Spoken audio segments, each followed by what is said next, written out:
Hey everyone, it's Justin Else here with Iowa Campus Compact. Thank you for attending this next MLK Day presentation. I'm just going to go over a few quick reminders. Today we have the, I guess a big reminder, today is the deadline for the background check report, the NSCHC report that's due on the MLK website.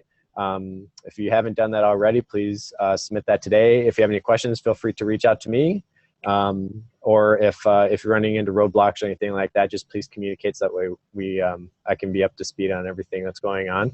And then another thing is I'm upgrading everyone to panelists, so that way you all can feel free to unmute your microphones or your phones and communicate directly with Kristen here. She'll give a brief introduction here in just a moment. You can also use the chat feature, or you can also use the Q&A. So. And then one last thing, if you wouldn't mind, if you haven't already, put in your institution that you're coming from in the chat box. That way Kristen's aware of where everyone's coming from. So, all right, Kristen, I'm going to let you take it away. Thanks. Perfect. Did you already hit record? I did. Perfect. I was sitting here listening to you talk for a moment and realized I had a typo. I can't spell engagement correctly. That or I just write engagement so often that it's easy to add an extra letter in there.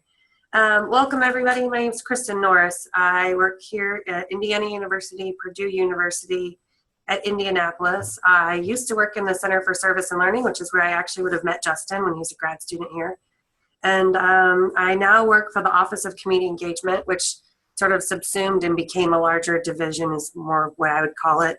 I work for our Vice Chancellor of Community Engagement. And my job here at IUPUI is to tell a story of the compelling story of what community engagement is. And ultimately, I'm collecting evidence that supports how community engagement is a strategy through which we achieve our institutional mission and goals. As such, it's connected to things like teaching and learning, student learning and success. It's connected to research, fundraising, alumni engagement, technical assistance and programs, outreach, partnerships. It's all these things, right? But ultimately, what's the more comprehensive story? My background and research and my dissertation would have been around student development of civic mindedness. So I come to this work with a deep passion and understanding of what student development of civic mindedness looks like. And I'll briefly touch about some of those things today because the focus is on student civic outcomes. So what I'm presenting today is based on some sort of short, quick presentation that we have done at a study a little while ago back in my days where I did a lot of work around assessing student civic outcomes. And we found some interesting findings that Justin knew about. And so he asked me to come in and talk about this as all of you are thinking about and planning your MLK Day. So it's both what do we know in terms of best practices for designing a service experience, but also what does assessment look like in that.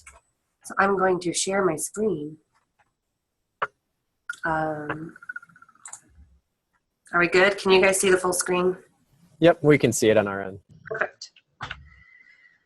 I'll quickly talk about why assessment matters, but more likely than not, I would like to spend the majority of the time focused on best practices based on what we found in our study, and hopefully you guys can ask some questions about that. And then what I would recommend for you is thinking about the next steps from this, which should be about learning outcomes and designing this.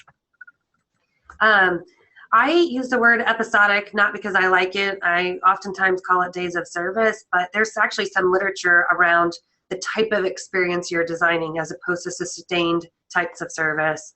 If you're interested in more of what those different types of how they describe different types of experiences, the citation in here of McDuff, 2005, is probably the most comprehensive way of thinking about what do we mean by this type of service experience.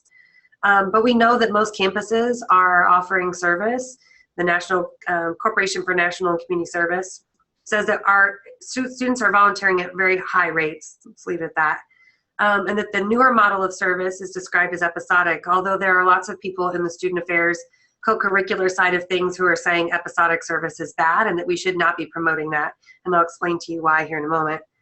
But ultimately, college students are more likely to participate in episodic versus volunteering than the adult population. And so we're excited about the opportunities for engaging in the future and the millennials graduating.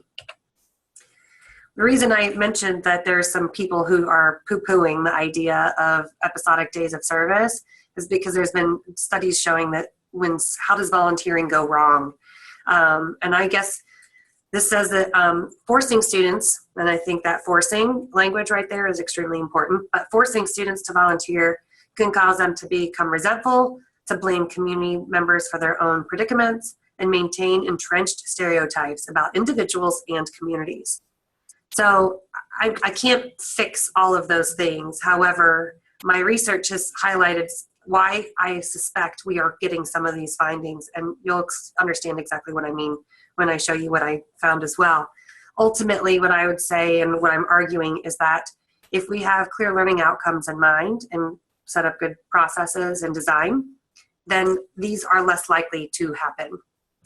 I don't have any statistical evidence to back that, but purpose of my day today is to make sure you don't fall into a trap of creating the bad volunteering experience. I also think that there's an opportunity very quickly for me to tell you the difference between assessment, research, and evaluation, and oftentimes the numbers and metrics we use. I'm flying through this, not to say that this is the best overview of all of it, but it's the quick and dirty version of it, so you know what I'm talking about the rest of the day. Is that a metric or a measure, something we can measure? So number of internships, number of hours, number of faculty, percentages of those, any of those kinds of measurements are a measure or a metric, okay? Assessment is more about the outcomes. What are we trying to change or impact through this engagement? We can measure that, right? We can assess that. To what extent do students learn as a result of their volunteering experiences? What does it do to help them bridge the us versus them with the community? Evaluation, on the other hand, is literally about the practice itself. Was our community engaged, our day of service effective? Was it efficient? Did it meet a certain quality or standard? So what is a high quality day of service? Is kind of the question that we would be after. How is it that, and to this point of connecting it to the assessment, how is it do our days of service meet their objectives, either their outcomes or their outputs? Research tends to be much more generalizable. How does higher ed do community engagement? It shouldn't be, how does geography influence community engagement? The point in all of this for me to tell you all of these things is ultimately to say that there's a lot of gray area around all of it. And that what I'm talking about today, while I most of the time use the term assessment, I'm probably also talking about how I've used research to inform practice, and that we will use to inform our assessment methods. And also, in the same time we're doing anything, our methodology probably also will involve some sort of program evaluation as well. I think all of these are extremely important, though, for being able to tell a more comprehensive story about what we did and what difference it made. This actually slide is to distinguish between, we like to use the word impact because it sounds fancier, but most of the time what you're actually reporting is an output. This comes out of actually Carnegie. So one of the challenges in a lot of Carnegie applications and in any research study is to really understand what were the inputs. Literally, what did you do that led to what output? What outcome did you intend to do? So what change did you intend to see? And what was the long-term impact of all of that? And I'm only giving you this as to sort of, this is a bit scary sometimes actually, but according to Carnegie, they see multiple purposes for assessment. I've underlined one here for you that says that identifying and assessing student outcomes and curricular engagement. And I only say this to you not to piss all of you off right now, but it's the one that pisses me off. So I'm underlining it. And this is the challenge with the Carnegie application, is that it just sort of dismisses co-curricular engagement and how that contributes to the institutionalization of community engagement. I will give credit to Carnegie. Literally, the application is to demonstrate how you've institutionalized community engagement. And because co-curricular is not seen as mandatory, it is not part of that framework. I just would argue campuses that do co-curricular community engagement really, really well are probably more likely to be deserving of the Carnegie designation, and my research findings would also suggest such as well.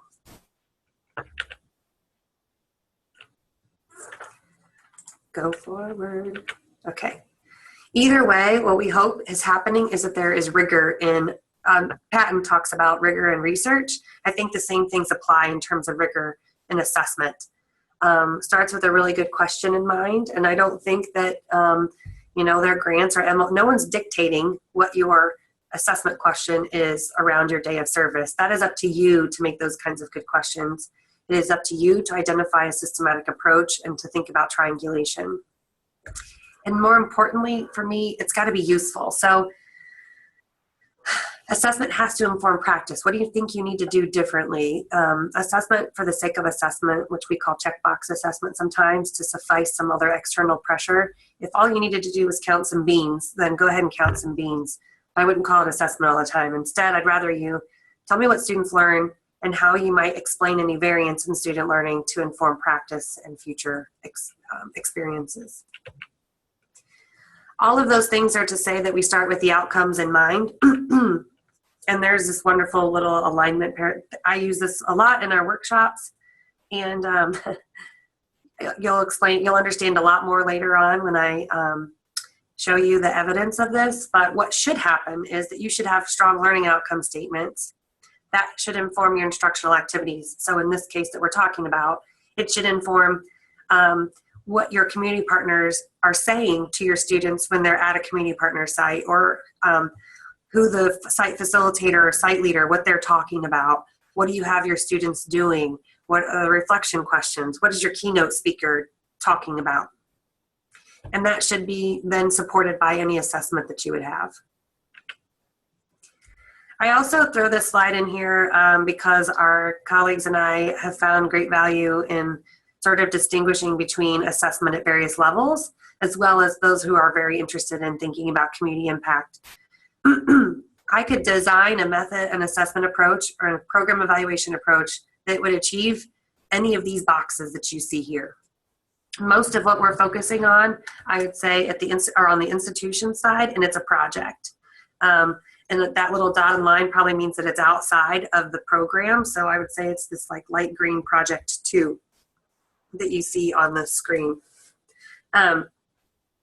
Institutional level assessment are things like NESE and HARRY data that you might be administering, or if you administer the Civic Graduate to all your students, or you're doing the ETS survey, we can think about assessment at that level. Departments might look at assessment through a course of study, and a faculty member might be thinking about assessment within their course or related to a very specific project. Either way, we can think about designing an assessment process at any of those levels. And when we think about community impact, I think this is what's overwhelming for a lot of people who, I don't know to what extent any of you are interested in thinking about community impact for this project, but I would encourage you to drill down, and just like we drill down at the institutional level of thinking of it, to say we had community impact, that's a really broad statement, and that's a really, really, really hard thing to measure.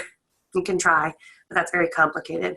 We can think about community in terms of a region, though, and what are we doing within a specific region, a neighborhood, a community, specific neighborhood community.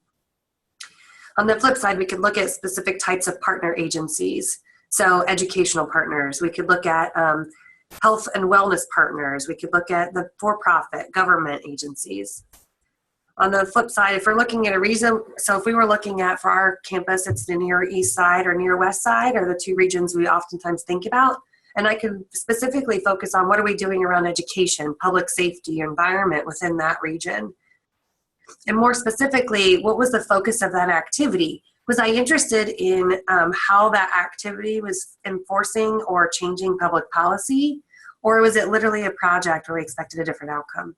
Again, depending on what those two things, if I'm going for public policy versus a project, my assessment process would be very different.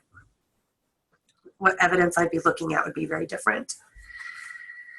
On the flip side, if I'm thinking about partner agencies and their impact, I might want to think about what was the community impact, but I also might want to examine what was the population that was being served. And I might want to consider those specific improvements to those clients. Or was it just about the agency's capacity to serve their clients? Those are very different questions, and they should all inform your process. All of this is to give you a very high level of looking at and thinking about assessment at different levels. So I'm going to get really quickly, any questions? That was a quick intro, like Kristen giving you 10 minutes, 101 of assessment. and institutional level assessment of community engagement. Are there any questions from any of that before I get into the study itself and any of the findings? Everyone, this is Justin. You can either unmute your line or you can go into the chat or submit a question through the Q&A. Just a quick reminder. I'm going to do the weird pause for 30 seconds and then I'll jump in.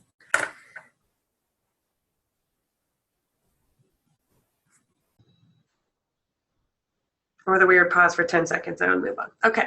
You can continue to put in the chat and Justin will stop me if you need to. But in the meantime, I'm going to move on to, now that we've gotten beyond some of the basics here. I'll give you a quick background. So in 2012, we would have done a pilot study here on our campus of our MLK Day of Service. The goal of that study was to understand to what extent did this day of service, which is a typical 4-hour day of service, which included several hours of service, students would come back to campus, we'd have a keynote speaker, and they would, of course, we'd feed them too. Noting that there was a community partner who would talk about service, we had identified a specific learning outcome, which is understanding the root causes of social issues. But in that study, we were also interested in, because of how we utilize community partners as co-educators, to what extent did students think that their service was valuable to the organization they were serving? That question came out of a lot of research that says if students perceive the value of service to be high, it is correlated with higher levels of civic mindedness. So for those of you who are thinking of adding, if you are insistent on doing a survey, but asking a question, to what extent do you think your service was valuable today to the organization you served, is a really good indicator of whether or not they will also grow and develop in civic ways. But the pilot study also left us wondering a couple of other things. Does this differ across different types of institution, different types of students, or any other characteristics that we might look at? Which, when I say institutional other characteristics, for example, are they Carnegie designated? Are they a NASPA lead institution? Are they a member of Campus Compact? It also led us to wonder, how does the design of this experience ultimately influence what our intended learning outcomes were? And then lastly, how do all of these things, how does civic mindedness and the scale that we were using vary across different types of institutions? And I'll tell you what we found. It's kind of scary. Sorry, so that was the pilot study. And so I'm going to do the results of the pilot study. So that led to, I'm going to do the results of the current study that we were talking about. So after 2012, and it left us wondering those things, we ended up soliciting, we ended up doing 2 surveys, okay? So there were 37 different campuses. Basically, we sent them out on the Higher Ed Service Learning listserv. We advertised it through the NASPA lead cohort at the time and said, hey, is anybody willing to participate in a multi-campus study around MLK? We'd done IRB and had to go through the IRB for each of those campuses. You can imagine all that fun stuff. There were 2 surveys. One was that they were to send out a survey to their students after their MLK Day of Service. And then we also surveyed the person who planned that day of service on their campus. We asked them specific questions about the design of their experience for their students, which was also fascinating. And it was literally every single campus was doing this related to MLK Day. So you can imagine it was like an influx of data for like most people I thought would do it on a certain day, but over a week, okay? So that's what we did. It's fun. Just for those of you who are extremely interested in what civic-minded graduate survey items, for those of you who know the CMG, that is 30 items. We do not give all 30 items on our days of service, particularly because though all 30 items aren't related to the learning outcome. But I can tell you that the learning outcome for most campuses for a day of service was related to, or ours was particularly, and that's why we gave them these questions, was related to students' understanding of the root causes of social issues, or their just understanding of social issues. That was a core outcome from across all of those, and therefore these were the questions from the CMG scale that we utilized. And you can see those. Feel free to use those on any survey if you choose to do that too. Here's all the different institutions that participated in our study, thanks to all of them. And we had a fairly decent response to the survey. So we had literally had 940 students respond to the survey. And when we asked the campuses, so again, this is where the usefulness of asking the coordinators, whoever planned the day of service, asking them for information.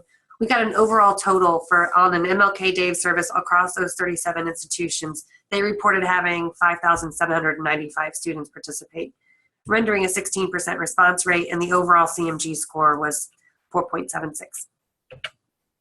Here's where we're going to get into the juicy stuff. So if I just told you 4.76, most of you are going to say, is that good or is that bad?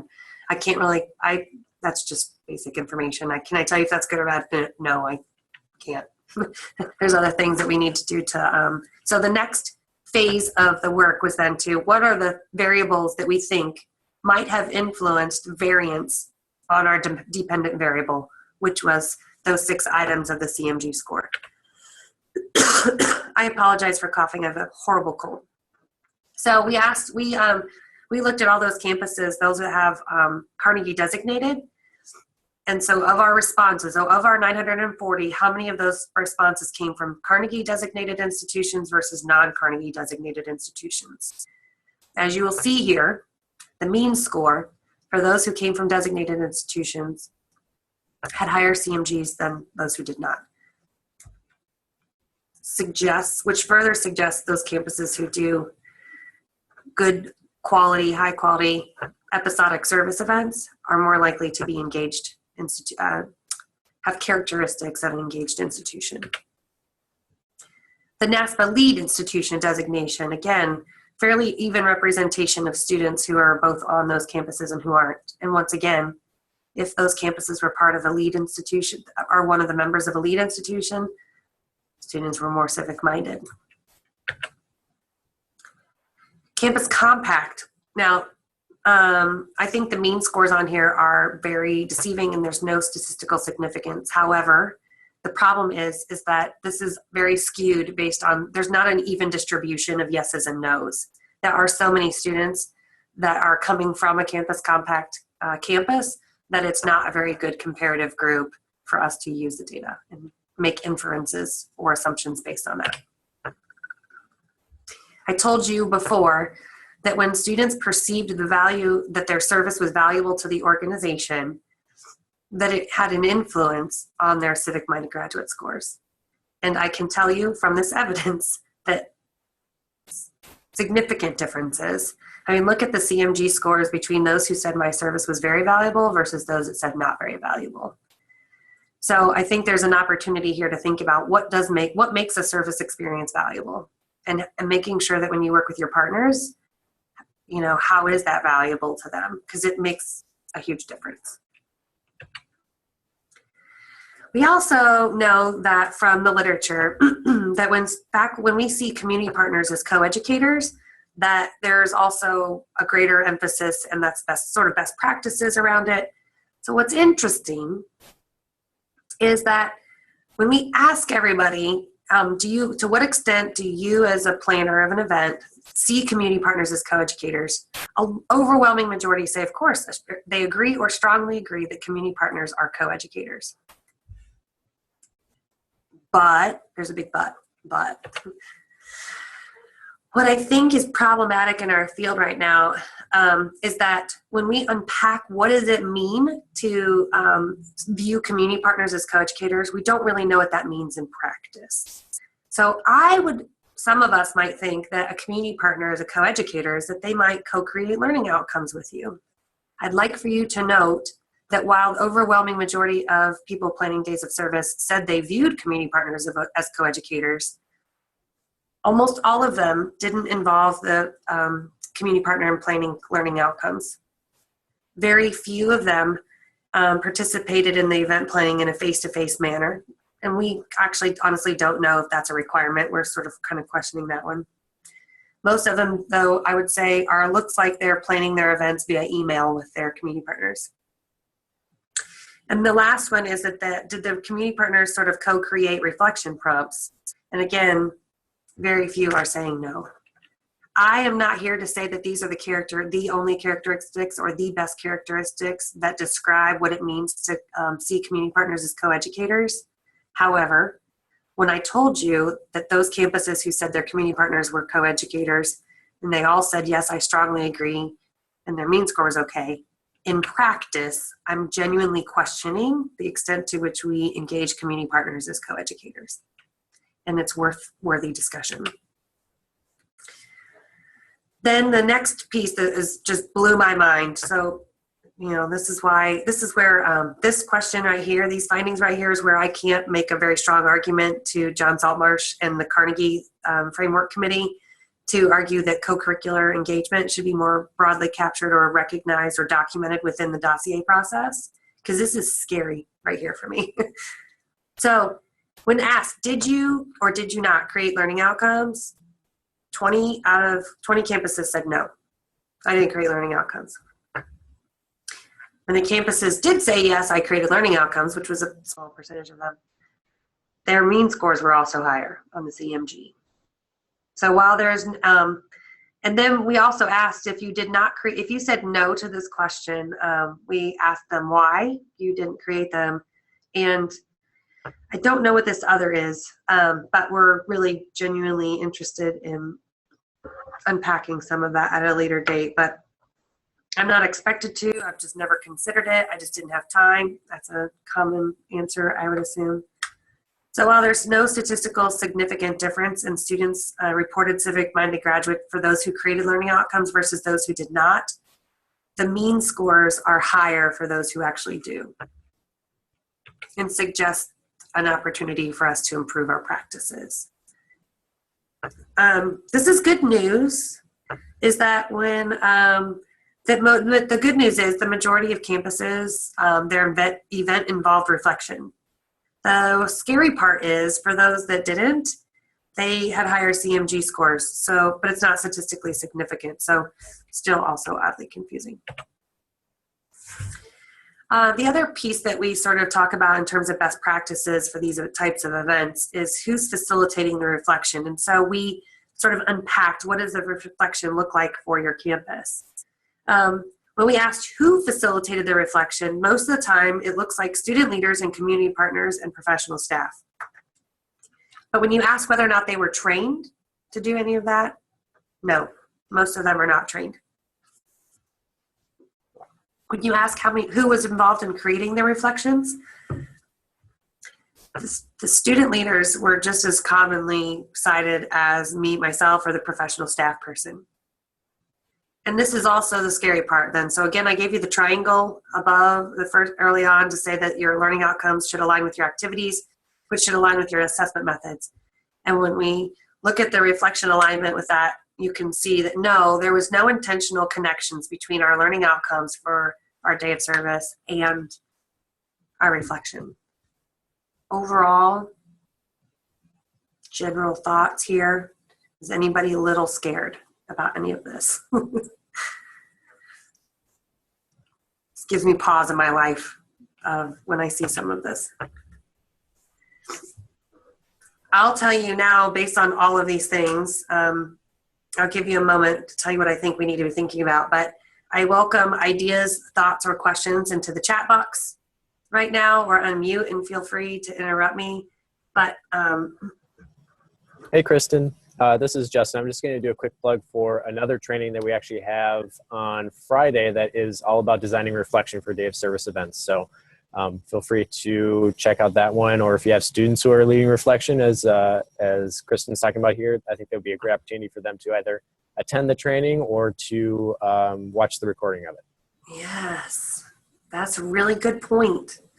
I have to say that what was sort of startling for me in this process, this project, these findings, I think I just assumed, and I think that I'm sitting here in a group of people where I feel like I'm probably preaching to the choir. I just think I assumed that everybody was already doing this and doing this well. So, and I don't know, perhaps it's that, so a lot of what we think about in designing service, episodic service, days of service here at IUPUI has come from and was rooted in best practices of service learning. And I thought that those best practices sort of were translating somehow across campuses, and I can't explain why. Maybe I should go back to these campuses and look at who's responsible for these. Is it housed out of student affairs versus academic affairs? There's lots of questions I think that we could begin to unpack and think about these more complexly, which, by the way, the people that participated in this study were all invited to participate on a panel discussion at a NASPA CLDE conference. And we spent over an hour beforehand talking about the findings and the implications. It was a great dialogue. All of them learned a lot about their campus and what they should do next. And so they were appreciative of being in it. And I appreciate their willingness to be listed or whatever. Hey, Kristen. Yep. This is Justin again. We have a question in the chat box from Isabella. Our MLK Day of Service event usually has around 800 students, and our reasoning for not doing reflection education is because the students just want to come and do service, get their free lunch, and then leave.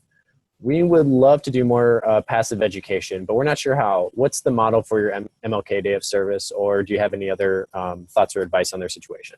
That's a really great comment. And I have to tell you, Isabel, IUPUI wasn't much different. I think our highest attended day of service for MLK was like 725 on that day, but it was very much students come out, they drink coffee, they get a free t-shirt, they go out into groups. It was heavily attended by like fraternities, sororities. They attended in large groups, and then they would go do their service for a few hours. They did reflection on site at the community partner site, and then come back to campus for food and a keynote speech, and then they were done for the day. I'm hearing somebody else that's not muted. I don't know if you hear that, Justin. I do hear that. I'm not quite sure that is. Okay. For class or in general? No, not class. All right. I'm going to hit the mute all button. I think I would be cram stuff in. I think it was just background. Okay. All right. Perfect. Thank you. That was helpful. I'm glad you can do that mute all thing. That's fantastic.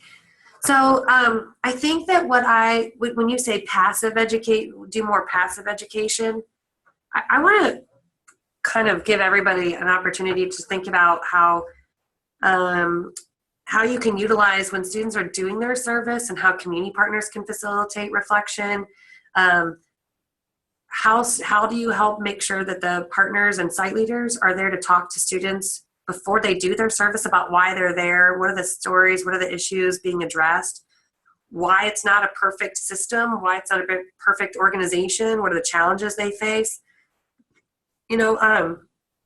Asking all of your partners to spend 15 or 20 minutes on that, I have to tell you, is extremely valuable to students if you can, and it makes a difference. And the fear in doing these larger days of service is that we get the negative stuff that I told you about in the research findings before, that we're re-entrenching stereotypes and that kind of thing.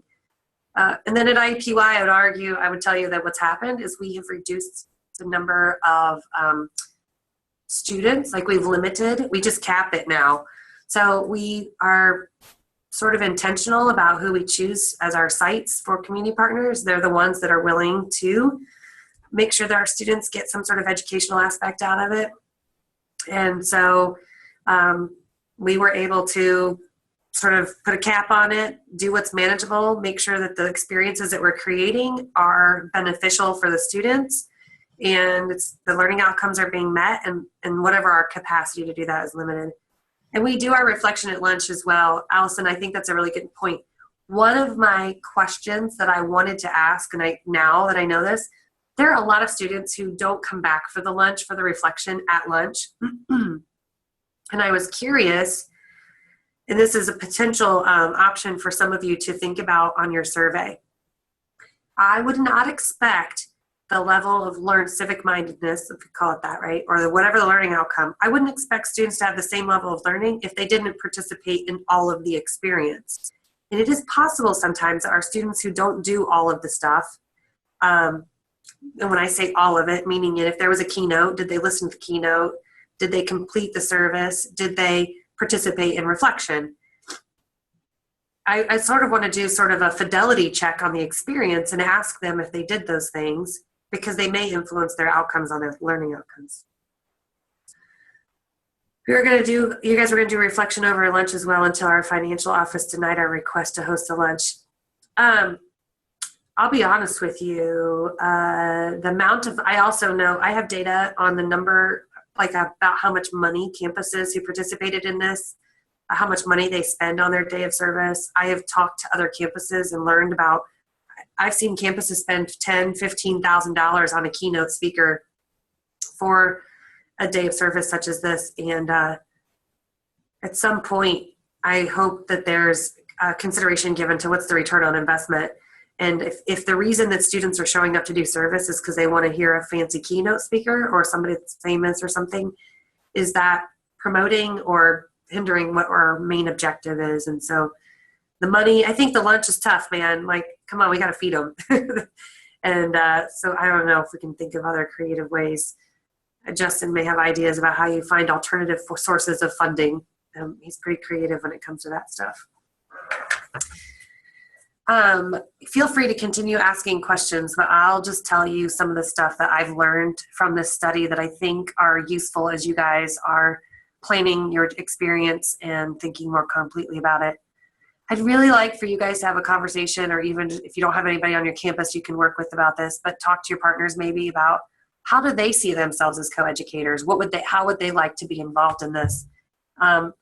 There's one piece to this that says that community partners don't want to be bothered. They just want to say, send me 20 students and be done with it. And I think while that might be okay, are they still ones that will help you think about student learning in that experience and that process? And you may get to a point where you've got to follow up. We did it actually at IUPUI. We did a focus group after our MLK Day with our community partners to see how they saw it beneficial for them too. But think about getting feedback from your partners and having a conversation with them about their role as community partners, perhaps before or after the fact. We question whether or not face-to-face engagement with your partners is really, really important. We don't really have strong evidence to suggest that. We just know that when we have closer relationships, there's research on closeness of your relationship, and I won't go into the research on that right now, but if you have a closer relationship, you are more likely to have better outcomes. And a lot of those relationships are fostered by more meaningful interactions. So it is based in the literature, but we really can't unpack that very much there yet. And I think that we need to work on some strategies for how do we work with community partners around learning outcomes if we're suggesting that that's a good approach to take, and that's the approach that's taken in service learning course design. What does that look like for a 4-hour day of service? I think what would be interesting, I'll get to that in a minute. Anyway, designing learning outcomes. We obviously know that there's not a lot of experience in designing learning outcomes. I'll tell you right now that no offense to anybody on this that's a faculty member or identifies as faculty, but I work with faculty and I can tell you they struggle to write good learning outcome statements, much less student affairs people who are busy doing other things, and that's not where they spend the majority of their time. So there's a lot more resources needed for that. Any of you who might be in BPACE, which Ann Weiss runs, who's right outside my office, with Campus Compact in Indiana. I also want to know how the learning outcomes are used. So one of the things we do at IUPUI is that we wrote learning outcome statements, and then I had a meeting with our keynote speaker and shared them with the learning outcomes, said, here's what we hope our students are getting out of this. This is really important when, for example, one of our keynote speakers was Sheila Kennedy. She's a former senator, but now a faculty member here at IUPUI. And I knew Sheila Kennedy talks about engagement. I know she knows engagement and civic literacy and how we can address policy to support this. But when I told her that I wanted her to talk more broadly about not just political engagement, but other types of engagement, she's like, oh, okay. So sometimes it can be eye-opening if you give very clear instructions to whoever your keynote might be.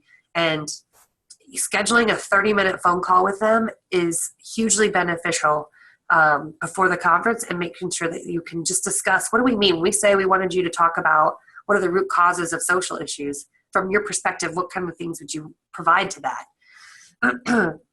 How are those tied to your reflection, again, to your partners? And then reflection, we know that facilitating reflection, as Justin is mentioning, is not the easiest thing. It's not everyone. So think about different types of experiences, how you might scaffold it. Does reflection need to be one thing for first-time volunteer people versus people who've been doing this for a really long time? And it's, they're the regular sort of regular people who volunteer and show up for your events. So think about those things as you're planning your as you're thinking about your designing your experience. That's what we would have gained from our study. Are there any questions before I move on to me helping you think more concretely about some outcomes, learning outcomes?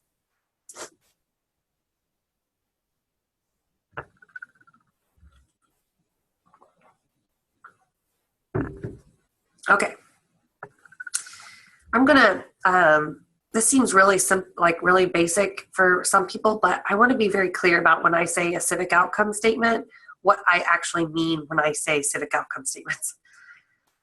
So a lot of what we talk about sometimes around civic outcomes, people say civic mindedness, civic agency, civic knowledge, civic learning. There's lots of terms, and not everybody means the same thing. Tania Mitchell, great friend of mine and colleague, I love her to death. She says civic identity when I mean civic mindedness. It's just the terminology we've grown up and accustomed to using from based on our backgrounds and where we come from. I'm going to be very clear then about what's the difference between civic learning, civic identity, and civic agency for just a brief moment, and how those contribute to civic mindedness. So civic learning, basic thing is it's the knowledge and skills that you need in order to be active member of your democracy. So knowledge and skills. Howard here throws in values. I would question whether or not values is part of learning. We can debate that all day, but for the most part, when I talk about civic learning, I'm talking about the knowledge and skills they need. Civic identity, on the other hand, Lee Kneffelkamp would have put this in the crucible moment.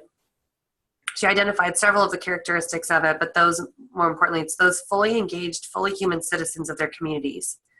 It's about, I see my role in society as contributing to the common good, the public good. Like, I have a personal responsibility to do that.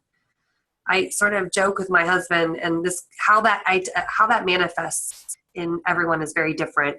You know, I'm really passionate about, you know, somebody that's really knowledgeable about,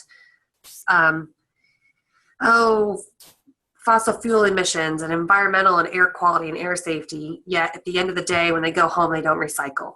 And it's not part of their identity. Just because you're really knowledgeable about something doesn't mean that it's like ingrained as to who you are and that you're constantly contributing and thinking in that way. The last thing is Harry Boyd. These are really great readings, by the way, for those of you who have student facilitators and you want to talk about civic agency. Harry Boyd and Change Magazine, these are two quick pieces that I think are good reading to have a dialogue with your students about what does it mean to enact civic agency.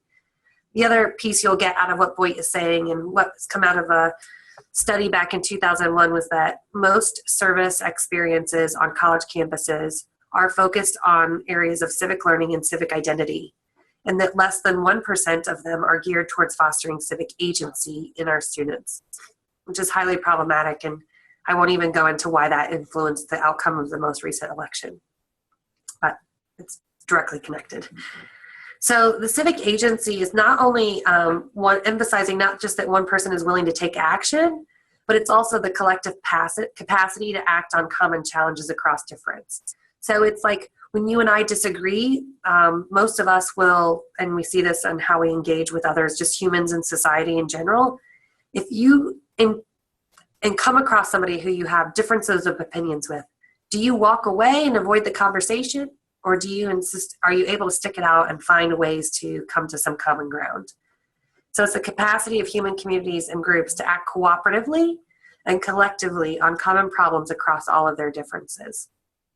I would argue that a lot of our members of Congress right now are very civic. They have civic knowledge and they have civic skills. They're very knowledgeable about our society and social issues that are facing our society. And they have high levels of civic identity in that they care deeply about our society. They're committed to it. They've chosen a career in public service, but they lack civic agency in that they struggle to cooperate, to come to some sort of collective decisive agreement. When faced with someone who disagrees with their opinion or their ideas or their passions, we can't find common ground. So in general, we would argue that in a lot of ways, people in higher education, there's some sort of critiques of those of us doing community engaged work in higher ed that while we may be fostering a great deal of knowledge about social issues, we are not doing a great job of fostering a sense of civic agency. I would argue that all three of those things together, civic learning, civic identity, and civic agency, all together represent civic mindedness. And so that's how the language we use here on our campus. However, civic mindedness is a very large construct. It's a very big idea, big, huge goal. It's a civic goal. That's not an outcome. That's just a goal statement. Within the civic-minded graduate model, there's sort of learning objectives. We could think about civic identity, what it means to collaborate with others across difference, civic communication, knowledge of civil society. Here's a sort of rundown list. It doesn't mean to be a comprehensive list. Again, I want to clarify to you that this is also not a civic outcome statement. These are just drilling down into more concrete goals. And I can share some resources for those of you that are interested in assessment tools, but my colleagues, Tom Hahn and Ann Weiss and I have recently worked on unpacking what we mean by civic-mindedness.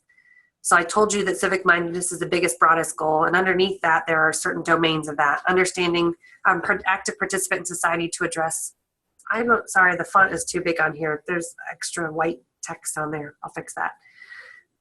But these are the domains, are the basic, if we were to think about civic-mindedness, these are some of the categories. This is not meant to be representative of all types of things that represent civic-mindedness. So for example, those of you who are aware of what the Massachusetts Commission on Higher Education has done in developing 2 rubrics, one on civic knowledge and one on civic values. I recommend looking at those. You can download them. You'll notice that those kinds of things are not in here, but one could argue possibly that their interpretation of civic-mindedness would include those as well. And so the point here, what you see as the characteristics, is that if you're telling me that you're interested in fostering students' ability to work with others across difference, what we're saying is that these are the kinds of characteristics that we're looking for that contribute to one's ability to work with others. So it's about developing empathy. They have perspective taking. They value collaboration. They have openness, curiosity. Long story short, I will tell you is that we have a tool for each of the domains across the top here that is a rubric essentially. And the last piece of this that I will encourage all of you to think about in your process and your planning for this experience is that there are alternative ways of capturing evidence of student learning besides surveys. Everybody's quick answer is to go to a survey, and we've done some other really creative alternative ideas for that. It's a whole nother workshop, but just keep that in mind, that as long as it's systematic, and when I say systematic, that means that there should be a learning outcome that is concretely identified, that how that's integrated throughout your activities, and that this is what we're going to collect as sort of evidence of that student learning and growth. To give you kind of a quick example, one of our days of service in our reflection activity, we did big poster sheets of paper along the wall, and we had different types of social issues posted at the top of them. Students were given stars of 3 different colors to indicate to what extent does this social issue is level of importance to you, and then a circle with 3 different colors to rate the extent to which you feel like you are knowledgeable about that social issue. It was really, really interesting. And by the way, it did not revolve and didn't involve any survey at the end, right? And then our reflection leaders sat at round tables during lunch to have a dialogue with them about that. And we had 2 or 3 key questions that everybody had to ask at the people at their table, and they were able to take quick notes. So our evidence of students' understanding of that and reflections on that we had notes from every single table that we could capture that then aligned with those poster sheets of paper across the rooms. So think about alternative ways of capturing information about students besides surveys.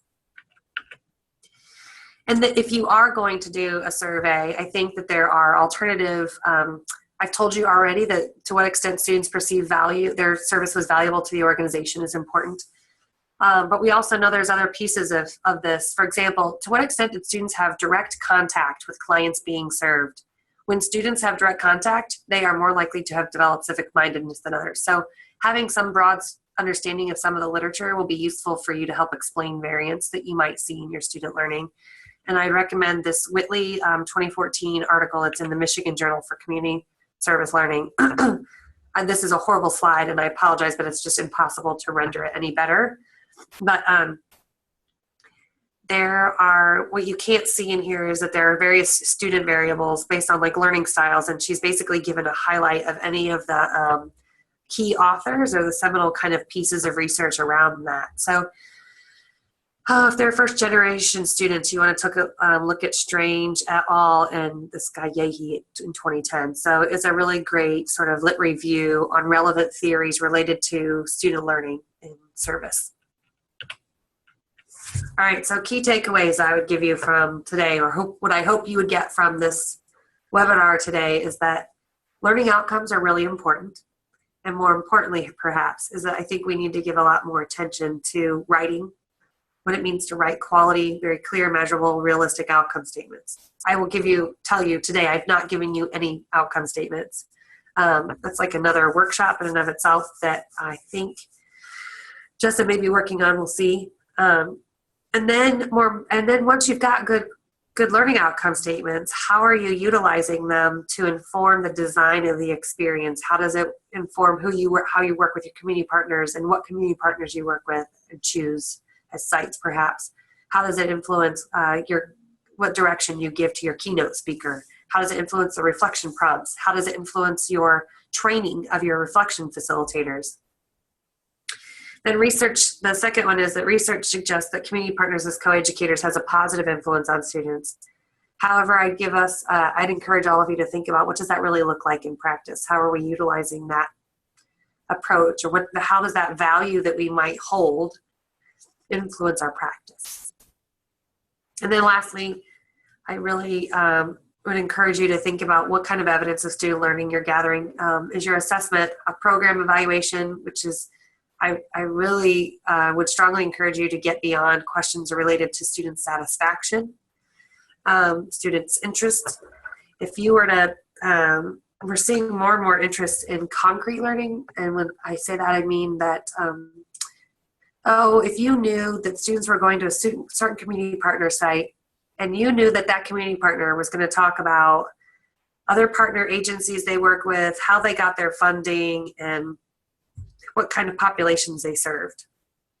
Could the students who completed your survey be able to give you that kind of evidence of their knowledge and their learning? It'd be very interesting to get it to really be measuring student knowledge, as opposed to, which means that there are right or wrong answers, as opposed to students' self-reported understanding of their knowledge. I'm going to pause my sharing of my screen for a moment, but and give another moment here to say, does anybody else have questions about any of the stuff I just flew through in 53 minutes? Hey, Kristen, this is Justin. I'm just wondering if you have any resources that you might suggest for folks interested in developing meaningful learning objectives that I can share out. Yeah, I've got a couple. Generally speaking, there's a National Institute for Learning Outcomes and Assessment, often commonly referred to as NIOLA. George Koo would have created that, but they've got really great they're short articles, so I appreciate those who are trying to do this work, and they're not like big, heavy researchers, they're more practitioners, and so I think they're written in a way that are easy to digest. Ann and I have a couple of articles, though, that we particularly pull out of there for our workshops, and so we're happy to share some of those, particularly one by Edelman that is very helpful about verbs and helping faculty. So most outcome statements say that students will understand blah, blah, blah. And Edelman really harps on how that's not helpful, it's not measurable, blah, blah, blah. And so they give alternative suggestions for writing using good verbs and what an outcome statement should do. So I'll give you that one particularly. Other than that, Ann and I are working on a handbook, but it's not done yet. Fair enough. Well, thank you for all of your efforts. Ann may have a recording of a B-PACE session that we would have done or something, but I'd have to ask her. I don't know how helpful that would be. Any other questions for you guys for me?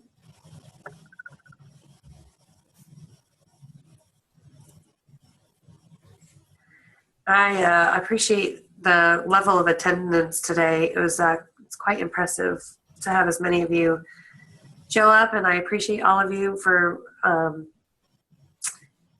working on an MLK Day of Service. I get how difficult it can be, the timing of it. And, while I don't do that work my hands aren't in that work as much as I used to be. I still appreciate the importance and value what it is. I'm out of curiosity, and you can answer this in the text box, but how many of you are, this has been blown my mind. I've recently found out that many campuses bring the service to campus as opposed to students going out into the community. Are any of you doing that? I can see if I can do a quick poll on that. And we can do. Yeah, so Greenville Technical College, their MLK Day of Service is structured as an on-campus event where we do service to go projects. Yeah. That dynamic has been, so this isn't, I'm just learning that this is like a newer thing. And it brings a whole new definition to what the learning outcomes are, and it holds potential to really think about what are the learning outcomes and how our community partners seen as co-educators. And so sometimes I question, my findings came into that with the assumption, and everything I've said today is with the assumption that you are going out into the community to do service. You're playing projects on campus as well as we have so many. Yeah, and then you have 2,000 participants. Holy cow. What campus, Lisa, are you from? Oh, holy cow. Thanks for joining from Maine, by the way. That's one of the largest days of service I've ever heard of. Yeah, I can imagine. There's no possible way that you could burden your community partners and by throwing 2,000 students out into the community, not to mention like logistical nightmare of doing that. And I think that some of the negative flack we've gotten around episodic days of service has to do with how well can you pull off a service event for 2,000 people and make it all meaningful, right? That's a real big challenge. And again, goes back to some of the findings of the value of the service to the organization question. And I think that's a really interesting challenge. Kristen, I just create a quick little poll and put it out there for folks to respond to. So feel free to do that. Just asks where will your MLK Day of Service volunteers serve if it's on campus in the community. So, he says they can't vote. You can't vote? That's strange. Open it. It says host and panelists. Oh, maybe it's because you're panelist. Sorry. Well, never mind then. Never mind. Never mind. We don't need to know that. Yeah, when I say that we still have that, so there was another question or comment that while most of your sites are off campus, you do have campus gardens and a campus food pantry. We do the same thing as well. And so those quote unquote, I would still say are different, but it's an interesting dynamic, and I think something for us to, if I could have, I didn't know that was a possible question to have asked when we did our 37 campus study. I think I would have asked them, what percentage or do all of your students go off campus for your service? Because it's become a really fascinating topic for Ann and I to think about.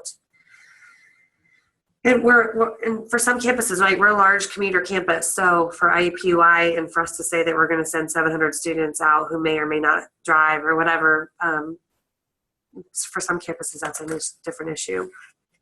So we don't know what the answer is yet. But we do know that when students have direct contact and are in the community, there's higher levels of growth.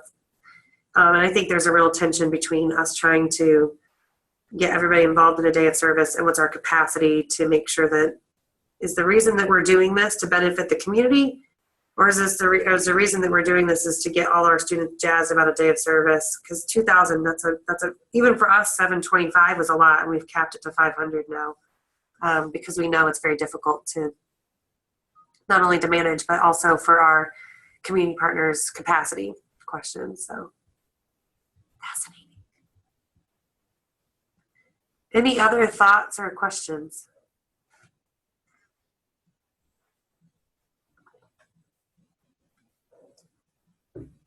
Well, hopefully, feel free to email me if you have questions. I'm happy to always have phone calls, as Justin knows too. I literally probably have one phone call a week at this point about something, so don't be shy. I'm happy to chat with you anywhere to think through some ideas. If you need help with assessment stuff, I think if Justin or your campus compact, or if you're not, I'll throw Ann out as a great resource. Ann Weiss, who works for Indiana Campus Compact, does a lot of work too. And I'm also cognizant it's 4 o'clock and I got through 45 slides in less than an hour, which I'm also happy about. Way to go, Kristen. Well, thank you, Kristen, for taking time out of your day to talk to us about the study that you did, a little bit about learning objectives. Just so that way everyone knows, we're going to put this up on the project website, a recording of this. That way it's available now and into the future. So thank you, everyone. I'm going to stop recording and keep the lines open for a little bit in case you do have any questions.